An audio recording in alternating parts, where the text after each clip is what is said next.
अरिदम का पुत्र हुआ दम। वही गुणनिधि कलिंग देश के राजा का पुत्र बनकर के आया, जिसका नाम पड़ा दम। दम मतलब दुष्टों का दमन करने वाला। अब तो राजा दम शिवालय में केवल दीपदान ही करवाता और कोई पूजन पाठ नहीं करता। वो समझ गया कि जब एक दीपदान से हमारा जीवन बदल गया, सारे पाप कट गए, तो अब तो यदि हम भोलेनाथ के हर एक मंदिर में दीपक जलवाएंगे तो ना जाने भगवान शिव क्या कृपा कर देंगे।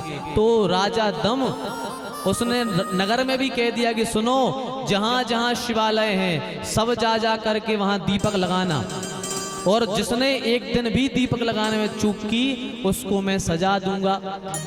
तो राजा दम खुद जा करके हजारों हजारों मंदिर में दीपक लगाता, हजारों हजारों दीपक, क्योंकि जब एक दीपक से उसका कल्याण हो गया तो भैया आज इतने मंदिरों में लगाएगा तो कितना कल्याण होगा।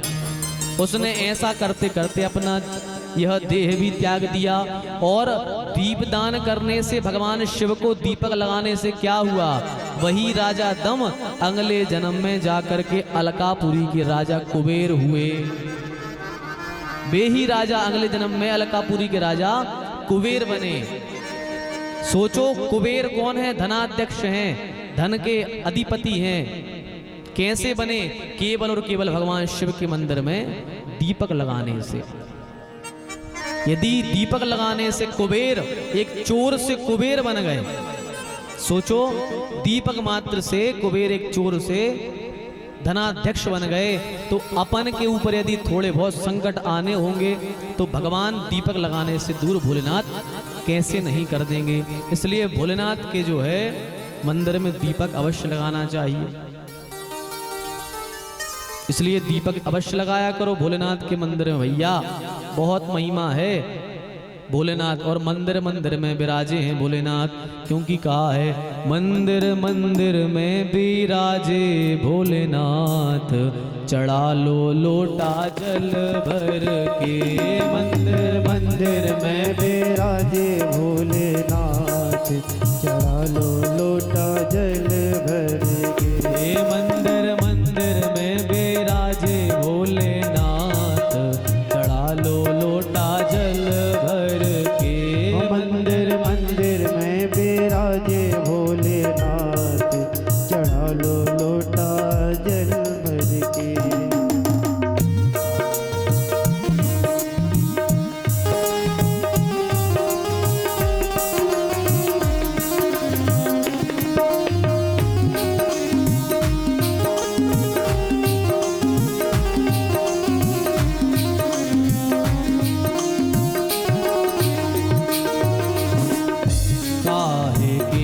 गणपति जी बनाए, काहे के गणपति जी बनाए, काहे के गणपति जी बनाए, काहे के गणपति जी बनाए, काहे के बनाए भोलेनाथ, चढ़ा लो लोटा जल भर के। मंदिर मंदिर में विराजे भोलेनाथ, चढ़ा लो लोटा जल भर के।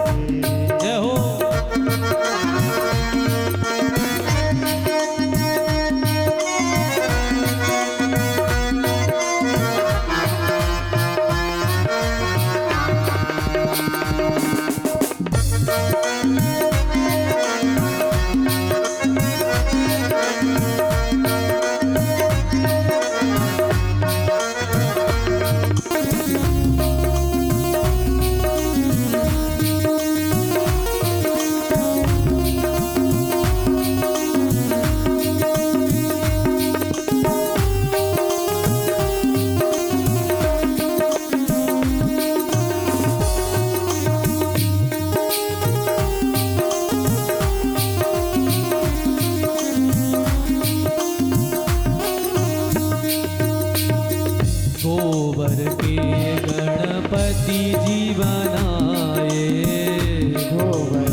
के दिन गणपति जी बनाए, बुध के दिन गणपति जी बनाए, बुध के दिन गणपति जी बनाए, बुध के दिन गणपति जी बनाए,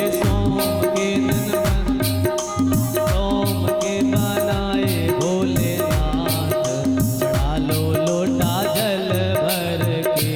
मंदिर मंदिर में विराजे भोलेनाथ, चढ़ा दो लोटा जल भर के।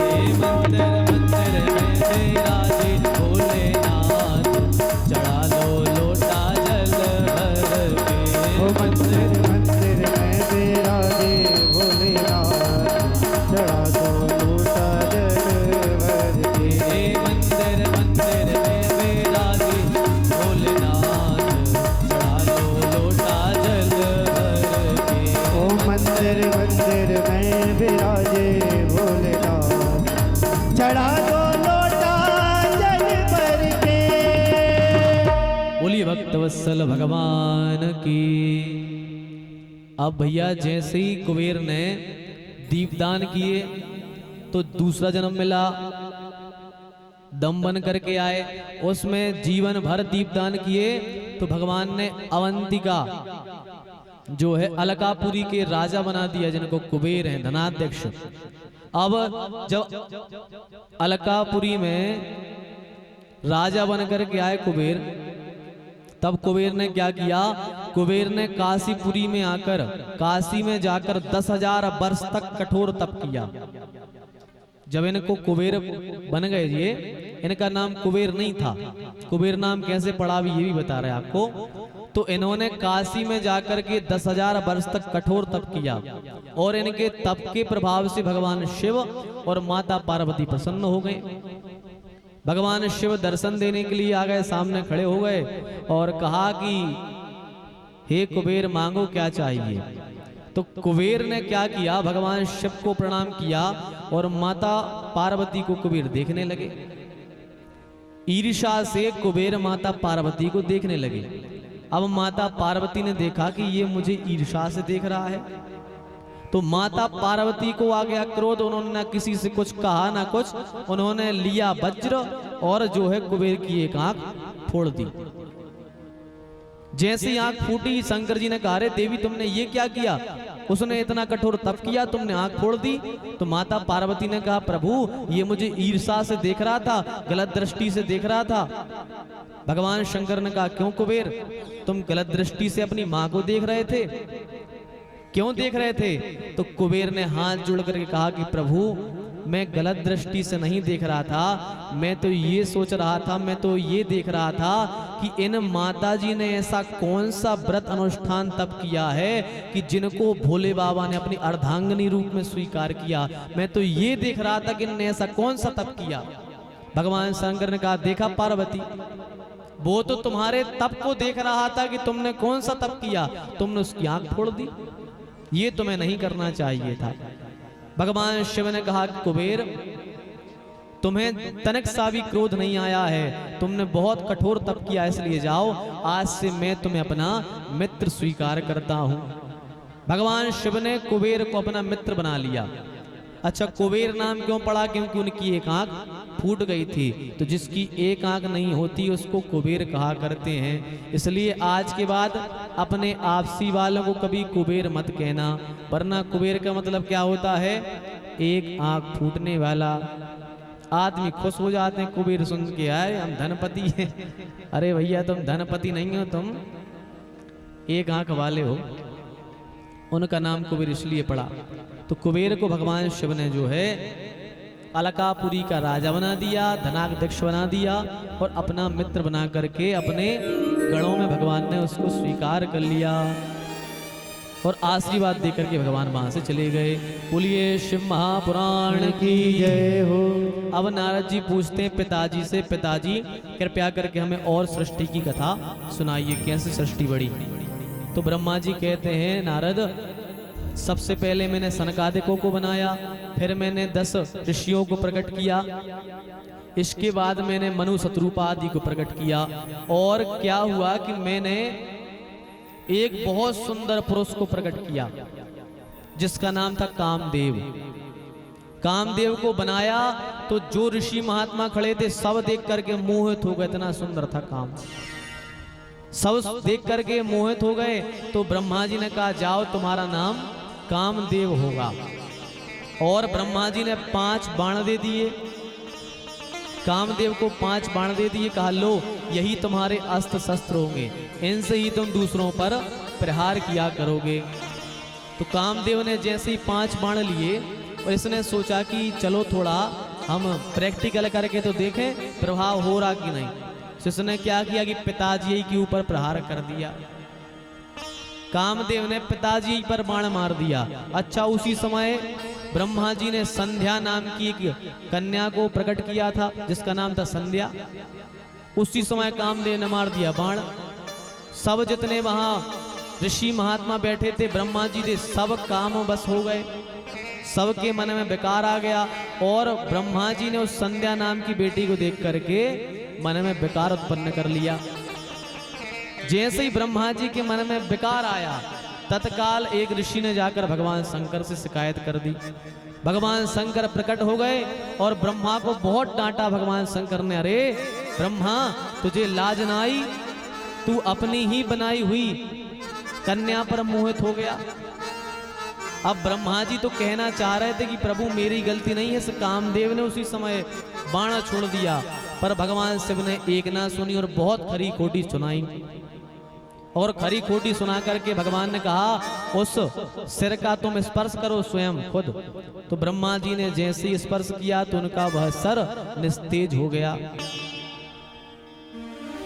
अब ब्रह्मा जी को बहुत डांटा, ब्रह्मा जी को डांट कर भगवान शिव तो चले गए, लेकिन मन में भैया ब्रह्मा जी की बात बैठ गई कि इनने हमें डांटा, अरे हम सृष्टि के रचयिता हैं, हमें डांट गई है। अब इनके मन में बदला लेने की भावना चलने लगी कि हम शंकर से बदला कैसे ले। बदले की भावना बहुत खतरनाक होती है भैया, इसलिए कभी भी किसी से कुछ बोलो तो पहले तोलो फिर बोलो, पहले लाख बार मुख में तौल लो कि हम ये सही बोल रहे कि नहीं, तब जाकर के किसी को बोलो। क्योंकि कहते हैं कि गोली का घाव तो भर सकता है पर बोली का घाव कभी नहीं भरता। एक पसर कभी तुम्हें चाकू कोई मार दे या गोली मार दे तो वो घाव तो भर ही जाएगा, कभी ना कभी समय रहते भर जाएगा, पर ये बोली का घाव ऐसा है कि ये कभी नहीं भरता। व्यक्ति अपने बिल्कुल दिल में बात छिपा कर रखता है कि भैया मौका आने दो, हम भी तुम्हें ऐसा ही उत्तर देंगे। मौके का इंतजार करता है व्यक्ति।